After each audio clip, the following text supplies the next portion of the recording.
आईवडिलांनी बालक नव्हे तर पालक म्हणून संवेदनशील राहावं.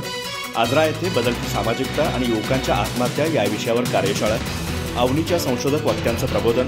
युवकांसाठी सर्वोदय संवाद आवश्यक. आत्महत्या हा अतिशय गंभीर आणि संवेदनशील विषय आहे. सहृदयी संवाद आणि प्रबोधन हाच त्यावर प्रभावी उपाय असल्याने पालकांनी मुलांप्रती मालक म्हणून नव्हे तर खऱ्या अर्थाने पालक म्हणूनच संवेदनशील राहावं, असं प्रतिपादन कोल्हापूरच्या अवनी संस्थेचे संशोधक समुपदेशक इम्रान शेख यांनी केलं. आजरा महाविद्यालयातील समाजशास्त्र विभाग आणि शिवाजी विद्यापीठ कोल्हापूर अग्रणी महाविद्यालय योजना यशवंतराव चव्हाण महाविद्यालय हलकर्णी क्लस्टर अंतर्गत बदलती सामाजिकता आणि युवकांच्या आत्महत्या या विषयावर एक दिवसीय कार्यशाळा आयोजित करण्यात आली होती. इम्रान शेख यांनी बीजभाषणात जागतिक पातळीवर आत्महत्येचं वाढतं प्रमाण अधोरेखित केलं. त्यांनी सांगितलं की 15 ते 30 या वयोगटातील युवकांची आत्महत्या करण्याची प्रवृत्ती विशेषतः चिंताजनक आहे.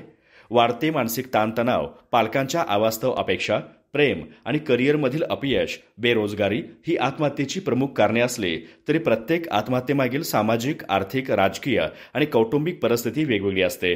त्यामुळे अडकलेल्या तरुणांना बाहेर काढण्यासाठी त्यांना सातत्याने सहकार्य आणि मानसिक आधार देणं गरजेचं आहे. या कार्यशाळेत अवनीच्या स्माईल टीम सदस्य जयश्री कांबळे, शाहरुख अटपाडे, कौशल्य आगरे आणि विक्रांत जाधव यांनीही चर्चासत्रात सहभाग घेतला.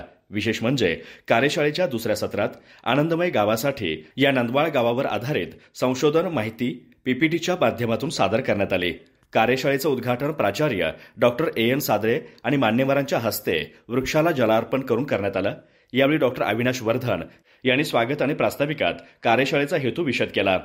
कार्यक्रमाला महाविद्यालयाचे कार्यालयीन अधीक्षक योगेश पाटील, उपप्राचार्य प्राध्यापक DP. Sakpal, doctor MR. Thombare, प्राध्यापक रमेश चव्हाण, डॉक्टर संजय चव्हाण आदी मान्यवर उपस्थित होते. कार्यक्रमाचं सूत्रसंचालन डॉक्टर सलमा मनेर यांनी केलं तर आभार प्राध्यापक स्वप्नील जाधव यांनी मानलं.